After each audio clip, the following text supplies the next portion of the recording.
ধূসর প্রাণহীন এক প্রান্তর, যেখানে এক ফোঁটা জলের তৃষ্ণায় মাটি ফেটে চৌচির, আর দিগন্ত জুড়ে কেবলই ধুধু শূন্যতা। এই শ্মশানের বুক চিরে হেঁটে চলেছে কিছু কঙ্কালসার মানুষের সারি। চোখে তাদের কোনো স্বপ্ন নেই, আছে কেবল আগামী এক প্রহর বেঁচে থাকার করুণ আকুতি। এটি কোনো কল্পকাহিনী নয়, জলবায়ু পরিবর্তন, সংঘাত আর অবহেলার শিকার আজকে সোমালিয়ার এক নিষ্ঠুর বাস্তবতা। বছরের পর বছর ধরে চলা নির্মম খরায় লাখো মানুষের জীবন আজ আক্ষরিক অর্থেই এক জীবন্ত নরক। একদিকে আন্তর্জাতিক সহায়তার হাত গুটিয়ে আসছে, অন্যদিকে ক্ষুধার তীব্র জ্বালা মানুষকে বাধ্য করছে বাপদাদার ভিটেমাটি ছেড়ে অজানার উদ্দেশ্যে পা বাড়াতে। শত শত মাইলের পর মাইল হেঁটে তারা জড়ো হচ্ছেন শহরের অস্থায়ী শিবিরগুলোতে। তাদের কাছে ভবিষ্যৎ বলে কিছু নেই, প্রতি মুহূর্ত কাটে কেবল আজকের দিনটা কিভাবে বাঁচব সেই নির্দয় ভাবনায়। এই সুবিশাল মানবিক বিপর্যয়ের এক করুণ প্রতিচ্ছবি লুল মোহাম্মদ।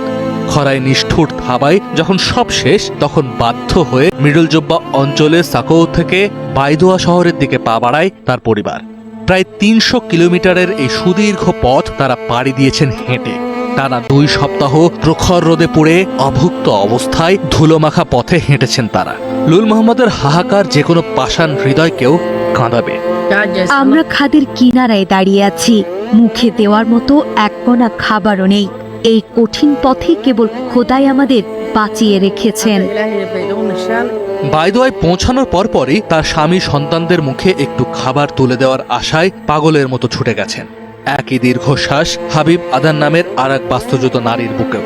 টানা ৪ বছর আকাশ থেকে এক ফোঁটা বৃষ্টি পড়েনি। চোখের সামনে রোদে পড়ে ছাই হয়েছে স্বপ্নের ফসল। গবাদি পশু মরে গিয়েছে, আয়ের পথ বন্ধ। তাই জীবন বাঁচাতে তারা ছুটছেন বাইদোয়ার মতো শহরের আশ্রয় কেন্দ্রে।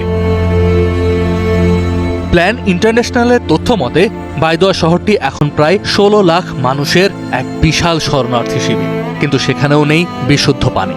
এক ঢোক পানির জন্য তীব্র হাহাকার, অথচ চড়া দামে বিক্রি হওয়া পানি কেনার সামর্থ্য নেই তাদের।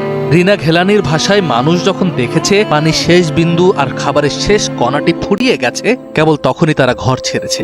দীর্ঘদিনের অভ্যন্তরীণ সংঘাত আর দ্রব্যমূল্যের ঊর্ধ্বগতি সাধারণ মানুষের পিঠ এমন এক দেয়ালে ঠেকিয়েছে যার ওপাশে কেবলই মৃত্যু। এই গল্পের সবচাইতে বেদনার অংশটি হলো সোমালিয়ার শিশুরা। হাসি খুশিতে ছুটে বেড়ানোর বয়সে তারা ধুঁকে ধুঁকে মৃত্যুর প্রহর গুনছে। চিকিৎসকদের তথ্য মতে অনাহারে শিশু মৃত্যুর হার প্রতিদিন বাড়ছে। 5 বছরের কম বয়সী শিশুদের প্রায় অর্ধেকই চরম অপুষ্টির শিকার। পুষ্টিবিদদের কাছে আসা কঙ্কালসার শরীরগুলো খাদ্যের অভাবে আজ মৃত্যুর দুয়ারে। রোগ প্রতিরোধ ক্ষমতা হারিয়ে এই দুর্বল শরীরগুলোতে বাসা বাঁধছে হাম, ম্যালেরিয়া আর কলেরার মতো ঘাতক ব্যাধি। মায়ের কোলে শুয়ে ধুঁকতে ধুঁকতে নিস্তেজ হয়ে যাচ্ছে হাজারো নিষ্পাপ প্রাণ। প্রকৃতির নিষ্ঠুরতা যেন এখানেই শেষ নয়। একে তো খরার আগুনে পুড়ছে দেশ, তার উপর জাতিসংঘের খাদ্য ও কৃষি সংস্থা বা FAO এর সতর্কতা। এল নিনোর প্রভাবে আসন্ন বর্ষা মৌসুমে সোমালিয়ায় প্রলয়ঙ্কারী বন্যা হতে পারে। যে মানুষগুলো আজ এক ফোঁটা পানির জন্য হাহাকার করছে, কাল হয়তো তারা বন্যার পানিতেই তলিয়ে যাবে। কাজী নিশাদ, DBC নিউজ ডেস্ক।